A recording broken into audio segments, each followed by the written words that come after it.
Nós estamos de volta nesse bloco para falar de dor na lombar e as possibilidades de tratamento que a gente tem hoje. Aproveita a oportunidade para tirar suas dúvidas através do nosso WhatsApp. O telefone é 11 3337 5886. Eu tenho prazer de receber o doutor André Mansano.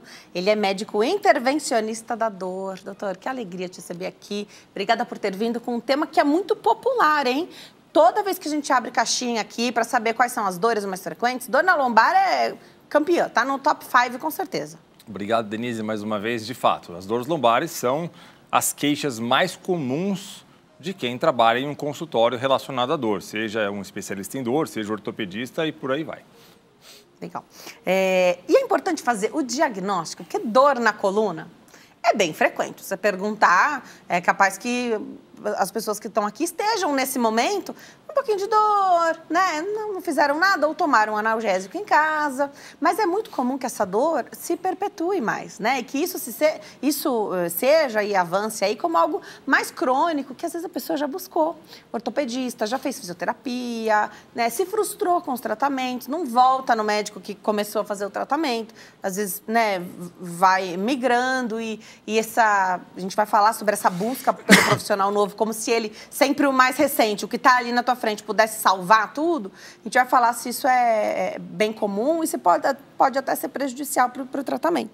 Mas dor na lombar faz com que a pessoa falte ao trabalho. Então, se é um adolescente, então não vai na escola. Está bem relacionado, acho que, com o ganho de peso também, né? Uhum. Alguns pontos que a gente vai falar daqui para frente são muito importantes, né? Isso que você falou de faltar ao trabalho é bem clássico, a gente chama de absenteísmo, né? A pessoa que falta ao trabalho. Um ponto que pouca gente comenta é o presenteísmo, que é a pessoa que vai ao trabalho ou que vai à escola, mas não produz. Não é? Porque está irritado, porque está com dor, não consegue ficar sentado, tem que se mexer, tem que caminhar, tem que voltar e por aí vai. Ponto muito importante. Inicial, diferencial que é a dor lombar aguda do que a dor lombar crônica. Então, dor lombar aguda é aquela que vai durar dias, semanas, e isso vai melhorar sozinho em mais de 96% dos casos, sem fazer absolutamente nada. Claro, se o paciente fizer um tratamento em especial, se ele não se mantiver em repouso e se ele fazer uma fisioterapia bem feita, essa dor vai abreviar, vai melhorar mais rápido. Esse é um ponto. Para esse tipo de dor, salvo raras exceções, nem exame o paciente deve fazer. Porque se ele fizer o exame, vai aparecer uma coisa ou outra numa ressonância que todo mundo tem e ele vai ficar assustado. Vai ficar assustado, vai achar que a coluna é frágil, vai achar que não pode fazer atividade física e por aí vai. Gera um quadro que nós chamamos de cinesiofobia, que o termo vem de medo do movimento, né? Isso é extremamente deletério, danoso. Então, pouca gente precisa fazer exame, a verdade é essa. E existe a dor lombar crônica, que é a dor que vai persistir por mais de 3 meses no ano. Essa dor, ela vai precisar de uma investigação mais detalhada. Muitas vezes, nós conseguimos identificar uma causa específica para isso. Algumas vezes, não. Algumas vezes, o paciente fica com aquilo que nós chamamos de dor lombar inespecífica. Legal. Repouso, então, é super danoso, é muito ruim. Então, tô com uma dor aqui na coluna, tô com dor na lombar, não vou me mexer, não vou na academia, vai piorar muito. Repouso é péssimo. Tá. E é bem frequente, apesar de nenhum médico, eu nunca encontrei, nunca entrevistei um médico neurocirurgião, os médicos especialistas em dor, os ortopedistas, nunca encontramos, e olha que já questionei isso, situações que você fala assim, não pode atividade de jeito nenhum. Pode ser que você tenha que evitar determinado tipo de movimento, mas falar para a pessoa ficar em repouso, não. Até se não pode mexer algum membro, alguma porção, algum segmento, no membro inferior, vai fazer nos superiores. Sim. Vai movimentar de algum jeito. Então, realmente está muito ainda no popular de dor, repouso. Exatamente. Até porque o repouso, muitas vezes, naquele momento, melhora a dor do paciente. Então, ele faz essa relação óbvia. Melhor. Mas, para a evolução do quadro, isso a gente sabe que é ruim. 3 meses no ano não significa que sejam os 3 meses ininterruptos, então? Não significa. E isso é difícil, então, da gente dosar, não? É que, na verdade, a maioria das vezes, o paciente vem com muito mais de 3 meses. Aí fica muito escancarado. Já passou muito tempo isso? Já passou muito tempo. Tá. Como é que você começa em complexidade um tratamento como esse? Tendo em vista que, muito provavelmente, você não é o primeiro médico daquela dor lombar. Mas mesmo que eu não seja, é importante voltar a algumas casas, porque na maioria das vezes essas casas não foram executadas de forma adequada. Perfeito. E nem em conjunto. Perfeito. Então é o paciente que fez um pouco de fisioterapia e não melhorou, então ele interpreta que a fisioterapia não é bom para ele. É o paciente que tomou um tipo de medicamento, não resolveu por completo, interpreta que o medicamento não é bom. Então, na maioria das vezes, em especial no paciente com dor lombar, cervical também, esse conjunto de medidas feitas ao mesmo tempo é o que vai ter maior chance de trazer uma solução do quadro, né? Então, a gente tem que entender isso para voltar a algumas casas e começar tudo de novo, porque o objetivo fundamental é evitar um tratamento muito invasivo, como uma cirurgia que eventualmente possa ser necessária. E provavelmente ele nem sabia que tinha que fazer tudo junto, da importância de continuar, mesmo quando ele achar que melhorou mais com remédio e aí quer parar a fisioterapia. Pode ser que ele não soubesse, e eu sei que você tem um trabalho até nas redes sociais, e quando você aparece, você tem essa parte bem educacional mesmo do paciente. Você já tentou tudo? Porque o paciente está desesperado muitas vezes, né? A dor tira a possibilidade da gente viver bem, Sim. Né? De repente, é alguém que está quase enlouquecendo com a dor. A gente não sabe. O limiar de dor é muito diferente. Para mim é um jeito, para você é de outro, né? E a dor que dura alguns dias, por mais que ela seja eventualmente mais forte do que aquela dor contínua, ela causa menos sofrimento do que a dor contínua. O problema é quando o paciente olha para frente e começa a olhar para frente e não sabe, acho que não vai melhorar, não está melhorando, e agora? Esse detalhe de olhar para frente e não vislumbrar uma melhora traz muito sofrimento, porque daí o paciente começa a imaginar um monte de coisa no futuro, se eu tenho 50, como que eu vou estar 60, 70, e ele começa a entrar num quadro de ansiedade muito danosa. A gente está falando aqui de um tratamento clínico, medicamentoso, que tem classes de remédio específicas, então, de repente, ele já tentou fazer um tratamento em casa com remédio que ele costumava tomar, mas aí agora não resolve mais. A gente vai aumentando, vai deixando o nosso corpo, por fazer esse uso que é inadequado, mas é bem comum, a gente vai deixando o nosso corpo e a nossa dor mais resistente àquela medicação que está em casa? Não mais resistente. O que acontece mais é o paciente usar um tipo de medicamento e, usualmente, a gente começa com uma dose baixa até para minimizar efeito colateral. Não melhora, não há um retorno ao médico, não há um acréscimo da dose e o paciente interpreta que aquele medicamento não resolve.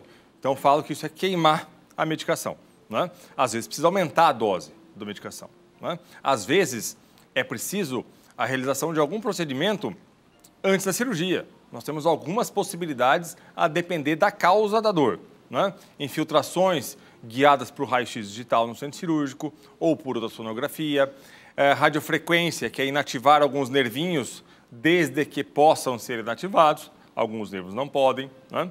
Existem procedimentos mais invasivos para tipos específicos de dor. Então, uma dor muito forte, em especial na população mais idosa, é quando a vértebra achata pela osteoporose, a fratura do corpo vertebral. Diferente do osso longo, que é o fêmur, que é o braço, que quebra como um galho, a vértebra ela achata assim. Isso causa muita dor. Nós conseguimos colocar uma espécie de cimento dentro dessa vértebra com uma agulha, né, que é um procedimento não cirúrgico. Então, depende muito do tipo de dor. Mas, a rigor, nós vamos sempre evoluir daquilo que é mais simples para aquilo que é mais complexo, e eu bato sempre nessa tecla, daquilo que oferece menos risco para aquilo que oferece mais risco, que, na maioria das vezes, o que oferece mais risco é um tratamento cirúrgico que a gente tenta evitar. Tá. Então, dá para dizer que o menor percentual dessas pessoas com essa dor lombar vai ser cirúrgico o tratamento? O menor percentual vai ser cirúrgico, certamente. Existe uma busca, eu sei que tem um medo, né? Então, existe um medo ali de fazer a cirurgia. A gente tem que entender sempre os riscos, né? Por mais que estejamos fazendo com alguém ali muitíssimo capacitado e habilidoso, especialista. Mas a própria cirurgia, a gente já teve a oportunidade um pouco de falar sobre as cirurgias, né? Sobre esses... isso gera também uma expectativa muito grande de cessar 100% essa dor. Então, como é essa conversa de... você já tentou muitas coisas, mas não fez tudo certinho no tempo adequado. Vamos recomeçar? Essa pessoa que já estava vislumbrando a cirurgia, ela já queria... que existe uma transferência, né? O doutor vai me operar, então você vai resolver o problema. Simples assim. Então, assim, a gente tem, na verdade, alguns dilemas, né? Primeiro que a dor, obviamente, gera um certo desespero, que é o que um paciente falou para mim uma vez, que a dor é uma péssima conselheira. Isso é muito verdade, né? Ele tinha feito 12 cirurgias e ao ver o meu olhar de reprovação, ele falou, doutor, a dor é uma péssima conselheira. Segundo, que nós temos na nossa cultura ocidental uma relação com a cirurgia de resolutibilidade. Então, a pessoa operou o apêndice, teve apendicite, resolveu. Tinha pedra na vesícula, operou, resolveu. Tinha câncer, que bom que deu para operar, resolveu. Quando a gente fala de coluna, não é bem assim. Porque é uma doença degenerativa, que ela pode, inclusive, evoluir. Nem sempre a cirurgia ela é curativa. Isso eu estou falando numa cirurgia sem complicação. Quando tem complicação, é claro que a coisa muda de figura. Mas a gente tem que entender a intensidade da dor do paciente, como aquela dor interfere no seu dia a dia, a questão de pressa do paciente, porque ele tem essa pressa, para a gente trazer o paciente para interpretar qual que é o cenário do momento e quais são os riscos que ele corre e também explicar para ele exatamente isso. Você pode operar e pode não resolver. Então, vale a pena passar pelos passos anteriores, que mesmo que você tenha que fazer uma cirurgia, você pode, eventualmente, evitá-la. Porque o que acontece muitas vezes é o paciente que tem uma complicação cirúrgica, que felizmente é infrequente, mas ele vem e fala, não devia ter operado. Quando o paciente fez tudo o que tinha que fazer e não melhorou, fala, você tinha que ter operado. Infelizmente aconteceu, mas você tinha que ter operado. Ele tira das costas dele mesmo esse peso da culpa de ter optado pela cirurgia. Legal. Tá, isso é bastante importante. Agora, do que é minimamente... Então, do tratamento medicamentoso, tá? Você quer ver seu paciente, você falou que pode precisar aumentar a dose, que vai começar devagarzinho, depois você vai, né, escalando isso. Pode ser que o efeito colateral seja muito danoso, aí de repente tem que fazer uma troca, não sei. Você quer ver esse paciente de quanto em quanto tempo? Tem muito variado, Denise, é muito variado. Normalmente, em especial quando eu opto pelo tratamento fisioterapêutico, não antes de que 3 meses para avaliar esse resultado. Perfeito, perfeito. Então, em conjunto com a tomada do medicamento via oral, vai fazer a fisioterapia. Sim. Legal. Não melhorou. Ou melhorou, mas não atingiu, eu quero chegar nisso. Exato. Melhorou, mas a gente sempre quer mais ainda, né? Então, sim. Doutor, melhorou muito, mas olha, mais um pouquinho ficava 100%.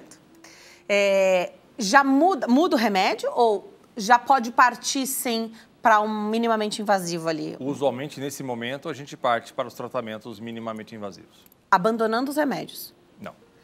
Legal. Aí fazemos o procedimento, avaliamos a melhora da dor, se possível, reduzimos a medicação. Mas não é uma equação certa. Não, não é. Muito legal. E essa é uma expectativa que às vezes é a das primeiras que vai ser quebrada, então, nessa consulta, né? Então eu vou parar de tomar o remédio? Que bom, vou fazer esse tratamento, depois eu posso parar? Não, nem sempre. A resposta é talvez sim, nós vamos avaliar com o tempo. Legal, legal.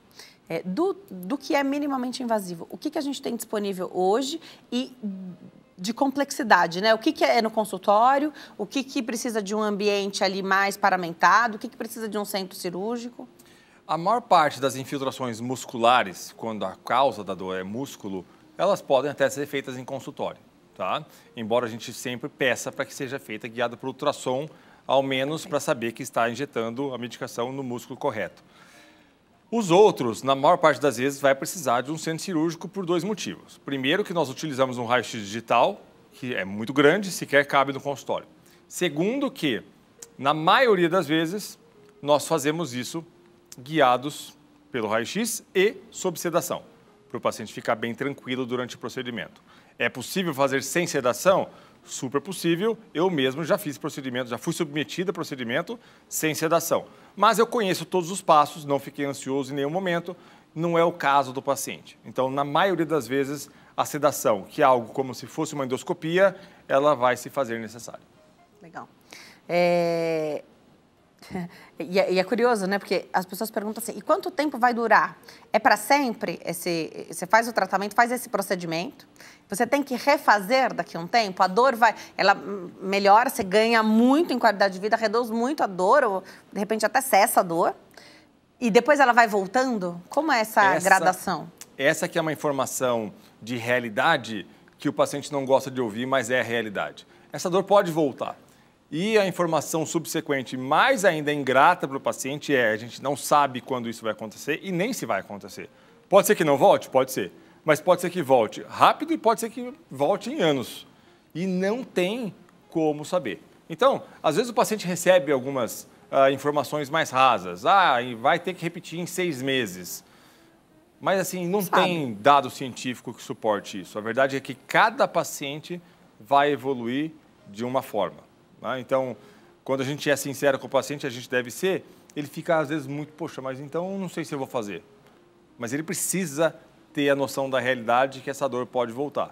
Porque se voltar, a frustração dele vai ser ainda maior, se ele não souber. E vai continuar fazendo o tratamento fisioterápico. Exato. Vai continuar fazendo tudo ali, o restante que depende dele, mudança de estilo de vida. A gente falou do ganho de peso, que pode prejudicar a coluna lombar, essa região.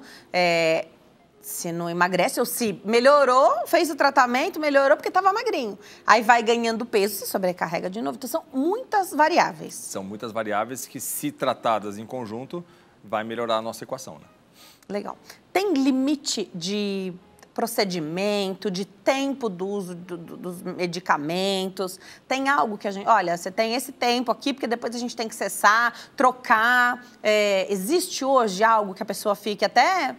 Já é um paciente que pode sofrer com ansiedade, né? Por conta da dor e do não saber se vai ser resolutivo ou não, que a gente não tem as certezas.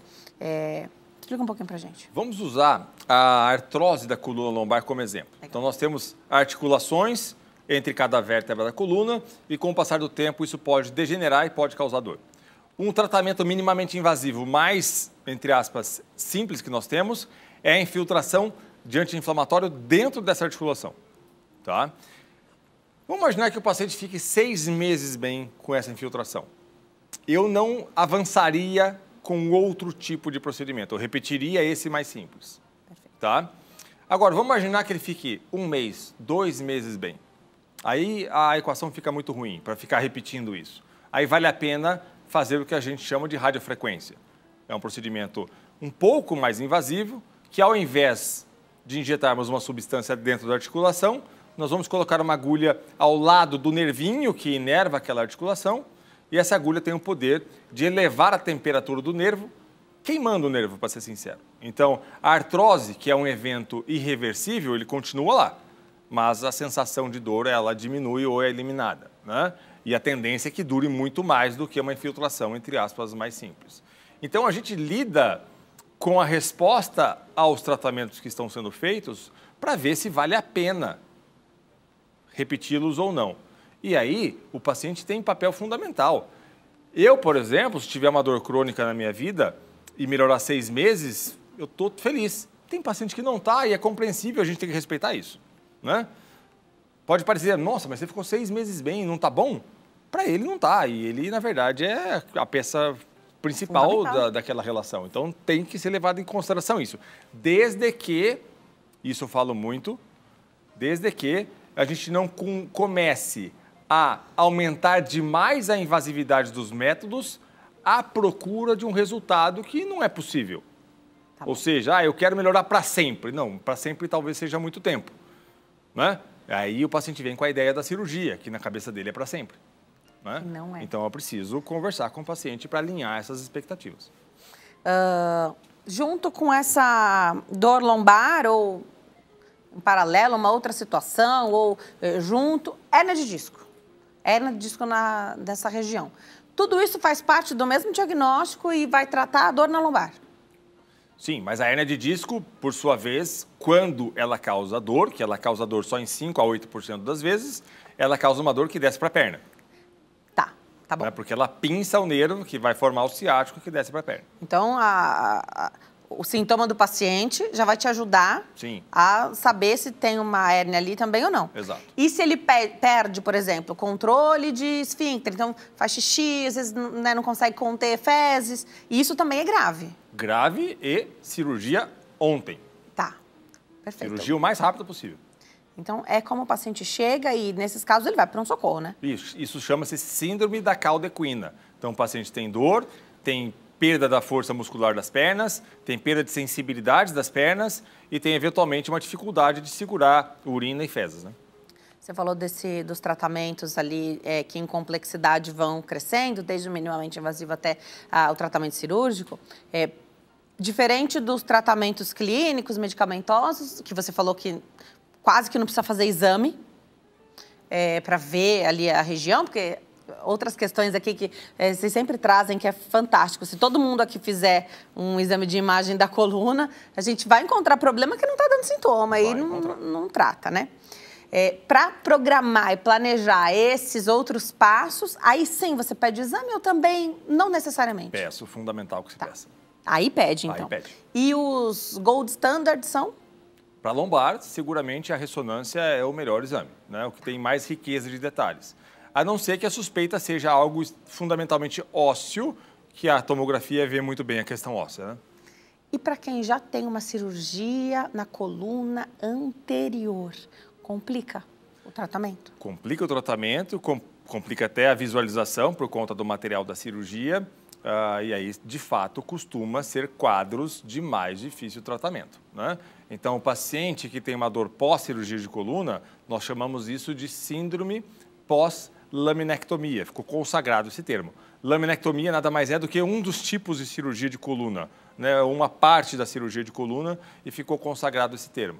E aí pode ter sobrecarga de sacroiliaca, pode ter formação de fibrose, de cicatrizes na região dos nervos. Tudo isso acaba dificultando um pouco o tratamento. Para o tratamento cirúrgico, quando ele é cirúrgico, ele evolui em complexidade para a cirurgia. Hoje faz o que se chama das cirurgias minimamente invasivas mesmo, são cortes menores. Isso ajuda, isso é bom para o paciente na recuperação? De alguns anos para cá, por exemplo, usando o exemplo da hérnia de disco, nós temos a cirurgia endoscópica da hérnia de disco. Nós chamamos isso de dissectomia endoscópica, que o corte é, de fato, de 1 centímetro. Então, a recuperação ela é mais simples, mas é muito importante. Existe uma curva de aprendizado para fazer essa cirurgia. Não é porque a cirurgia é mais simples que todo mundo está apto a fazê-lo, né? Às vezes, tem médico que está mais acostumado a fazer uma cirurgia que nós chamamos de aberta, com corte de 4 centímetros, e não vale a pena fazer o de 1, sendo que ele não tem a expertise necessária. Né? E as duas cirurgias, quando bem indicadas, vão muito bem. Vão muito bem. Que existe uma tendência hoje da gente falar do minimamente invasivo, então você quer que o médico que você está passando, que ele faça. Exato. Mas se ele não é o melhor, se aquela não é a melhor técnica dele, é melhor fazer a outra. Né? Então, muito legal também essa conversa. Cirurgia robótica para a coluna? Começou agora, inclusive a primeira que foi feita, acho que se não me engano foi o mês passado ou esse mês no Einstein, né? Primeira cirurgia de robótica que teve no Brasil. Também tem curva de aprendizagem. Muito maior. E existe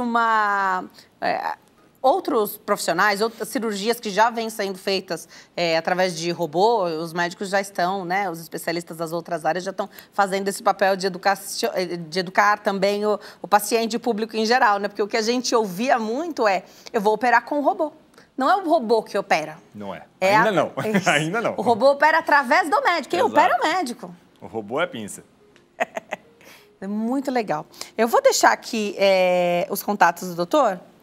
Lembrando, ele volta, tem sempre perguntas aqui sobre dor, muito difícil, muito ruim. Ele é um dos médicos que está super à frente aí no tratamento de dor crônica, devolvendo qualidade de vida. E sempre tem perguntas com relação a isso. Então, lá no Instagram, @Dr. André Mansano, Dr. André Mansano, lá no Instagram do doutor. Tem o site, que é drandremansano.com.br. Você ainda está fazendo live? Você ainda está com esse projeto? Não, né? Live não consigo mais. Não porque as perguntas que chegam, assim, você tem que... O doutor já começa, já separa algumas perguntas, porque não dá para responder tudo que chega. É muita gente que sofre com dor, né, doutor? Sim. E aí, quando a gente tem uma figura tão importante quanto o doutor, acho que melhorou até com a telemedicina, né? Mas as pessoas querem encontrar quem é o outro profissional que está aqui na minha cidade, que está aqui no meu estado. E às vezes elas me perguntam, e se eu conhecer, eu informo. Muito legal, muito legal. Adorei te receber, como sempre, tá? Venha outras vezes, Dr. André Mansano lá no Instagram e o site drandremansano.com.br. Obrigada, doutor. Eu que agradeço.